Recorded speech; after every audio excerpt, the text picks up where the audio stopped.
Agora, como eu já disse em tantos lugares, nos dias de Jesus em Israel estava cheio de gay. População gay no mundo inteiro sempre varia entre 8% e 10% na média.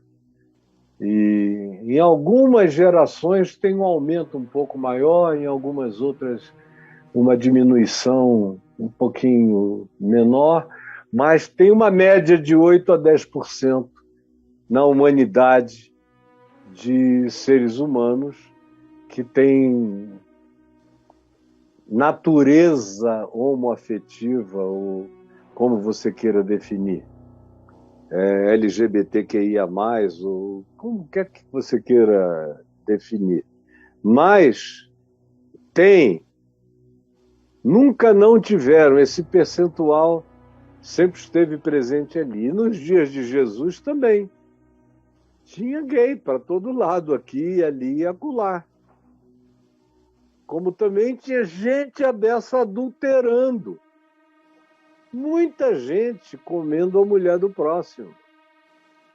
Mas você não vê Jesus entrar na casa de ninguém e dizer, ó, vai ali bater naquela porta que tem gente fornicando ali dentro. Não vê Jesus chamar ninguém e dizer, você se arrependa porque você anda traindo a sua mulher com outras mulheres. Ou não chamou nenhuma mulher para dizer, mulher, olha só, você anda traindo, hein? Agora deixa eu te dizer o seguinte, ou você para ou a mão de Deus vai pesar sobre você.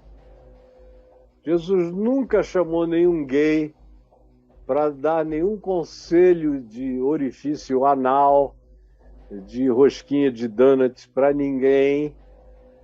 Não tocou nesses assuntos, nenhum desses assuntos ele tocou. Ele, no máximo, respondeu a questões quando provocado. E quando provocado, por exemplo, a questão do divórcio, e que ele responde como respondeu, claro que tinha muito mais a ver com a questão social do abandono das mulheres rejeitadas e repudiadas pelos seus maridos, machões patriarcais, do tipo mais proprietário da mulher que você possa imaginar, e que tinha alguns que casavam com uma mulher de manhã, se divorciavam dela com um outro rabino à tarde e à noite se casavam com uma outra, só para comerem duas mulheres diferentes num dia, sem praticar adultério, para você ver o nível da hipocrisia. E as mulheres dependiam desse casamento para poderem não mendigar e nem virarem prostitutas ou adúlteras, porque fora do casamento oficial a mulher não tinha alternativa, ou ia ser mendiga ou prostituta vendendo o corpo, ou iria ser considerada adúltera por se casar com outro homem, porque o homem podia se divorciar da mulher, mas a mulher que se divorciasse de um homem ia ser considerada adúltera todas as vezes que se casasse. Para Jesus, aquela era uma questão que não tinha a ver com a moral vaginal nem peniana, tinha a ver com o bem-estar social. Aquelas eram mulheres que, se fossem tratadas pelos maridos do jeito que eram tratadas, virariam todas mendigas, prostitutas ou adúlteras, perseguidas, maltratadas, difamadas.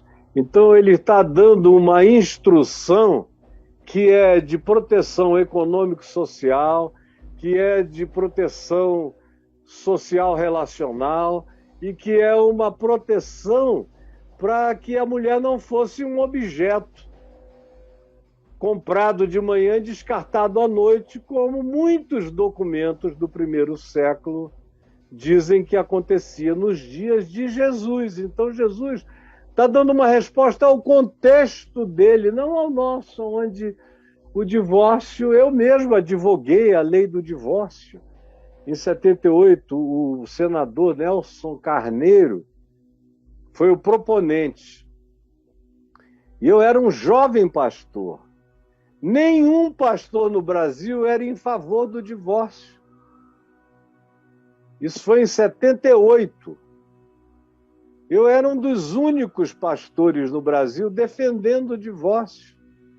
E eu ia para aqueles debates na televisão com os arcebispos, bispos, líderes como é que era o nome? Cursilho, dos cursilhos, do Focolares. Era uma quantidade enorme de instituições católicas anti-aborto e alguns evangélicos lá. E eu era o único que dizia, escuta, gente, essa lei não obriga ninguém a abortar. Ela é uma lei de concessão. Ela não é de imposição. Ela apenas permite que os infelizes que não têm mais solução para as suas situações e para os seus agravos relacionais possam se separar e constituir vida e continuidade familiar sem ficarem interrompidos como se isso fosse uma casta, um karma hindu do qual não se pudesse nunca mais ficar livre a menos que se reencarnasse. Que loucura é essa de vocês? E eu fiquei sozinho defendendo aquilo ali em 78, jovem garoto, apanhei a beça. Mas a lei passou. E eu, meu Deus, nunca tive intenção de usar aquela lei em meu favor. Eu me casei em 75 desejando morrer casado com a mesma mulher. Eu não fiz planos para me separar em tempo algum da vida. Então, fique sabendo disso. A sua pergunta, qual era mesmo, Braulio, para fechar com especificidade? Hein? Braulio? A pergunta é a seguinte, Caio: por que Paulo diz coisas que Jesus não disse? Pois é. Então, porque Paulo não era o verbo encarnado. Paulo disse coisas que eram daquela época. Ele mandou que o patrão, dono de escravos, tratasse bem o escravo, quando na realidade para Jesus não poderia haver escravidão. Ele mandou que o escravo oprimido tentasse tratar bem o patrão e o patrão tentasse tratar bem o escravo. Quando o ensino de Jesus é que não deveria haver nem amo e nem escravo. Nem escravo e nem senhor. Jesus, por exemplo, não fez nenhuma acepção de pessoas. Aí você diz, então por que são 12 homens apóstolos? Por causa das contingências do primeiro século. Ele não poderia levar 7 homens e 6 mulheres com ele como apóstolas. Ia dar ruim na cabeça de um bocado de gente.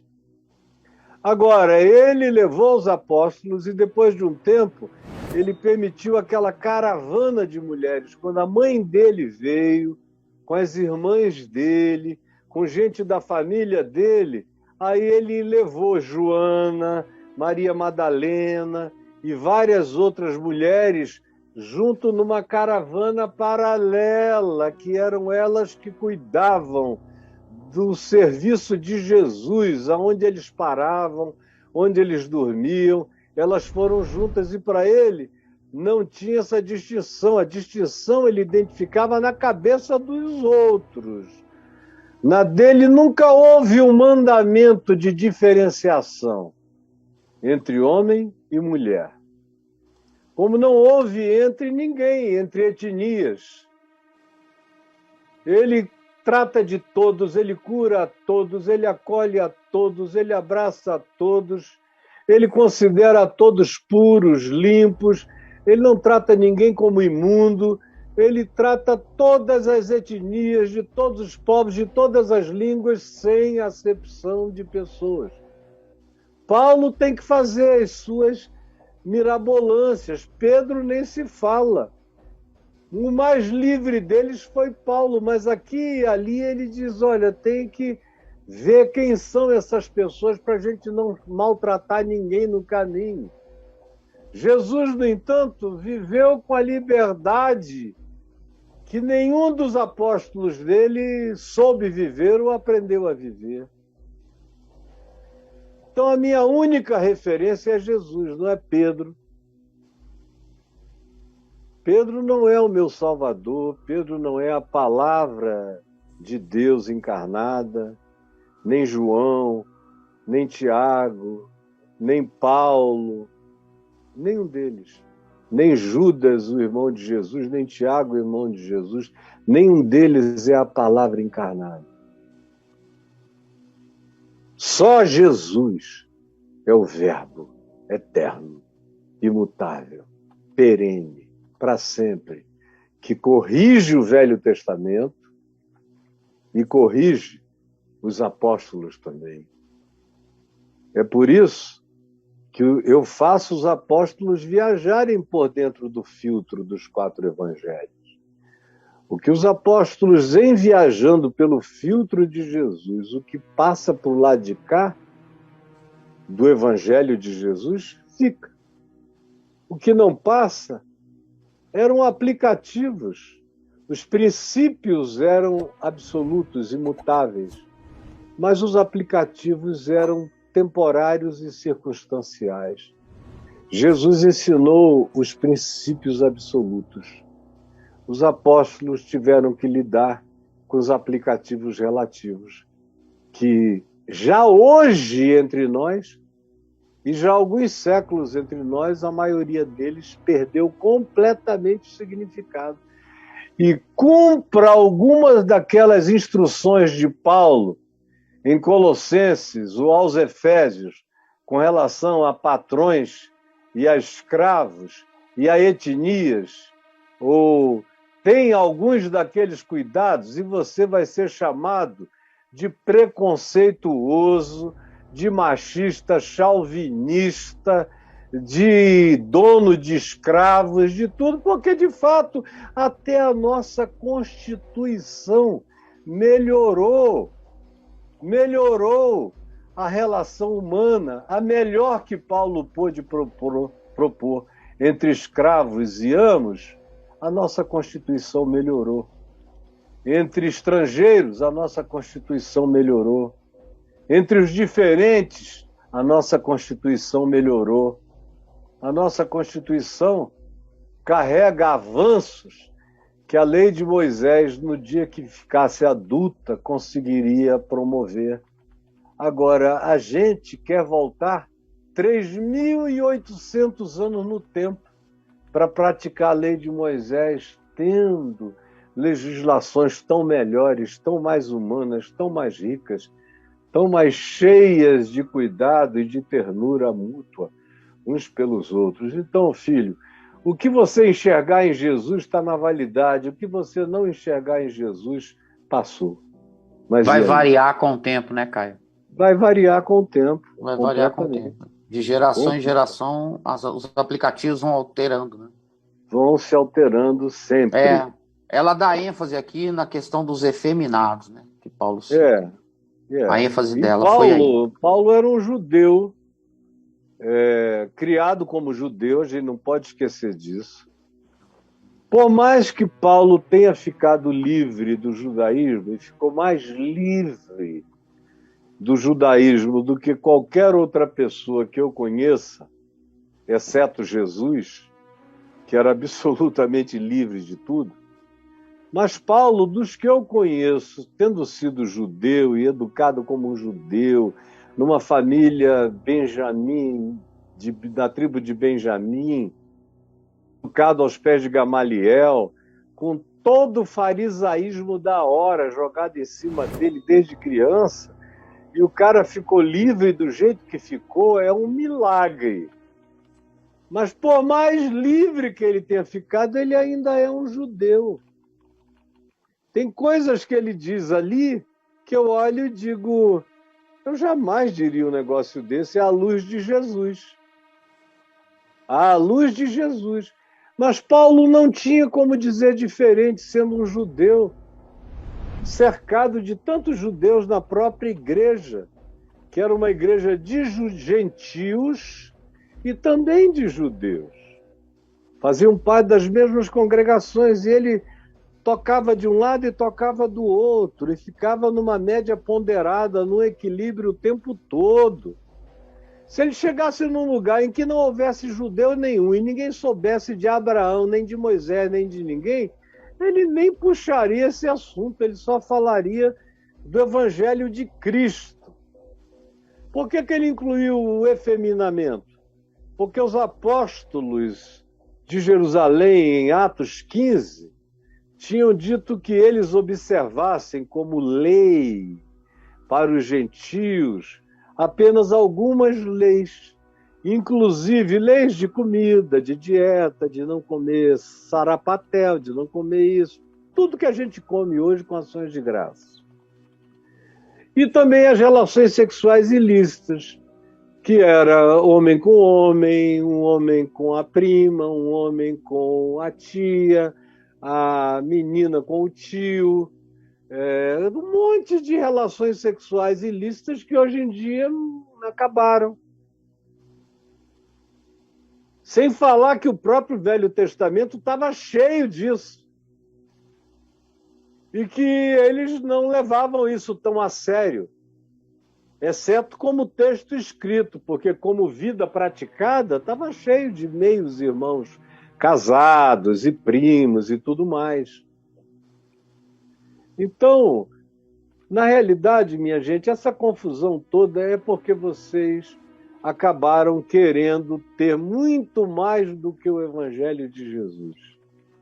Vocês quiseram, além do Evangelho, ter todos os mandamentos de Moisés e dos rabinos de Israel no passado e quiseram considerar toda e qualquer letra escrita pelos apóstolos como em pé de igualdade com os ensinos explícitos de Jesus. E é preciso ser macho para dizer não.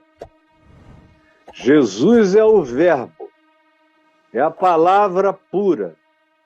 É por ele que eu avalio o que foi dito antes e é por ele que eu avalio o que foi dito depois.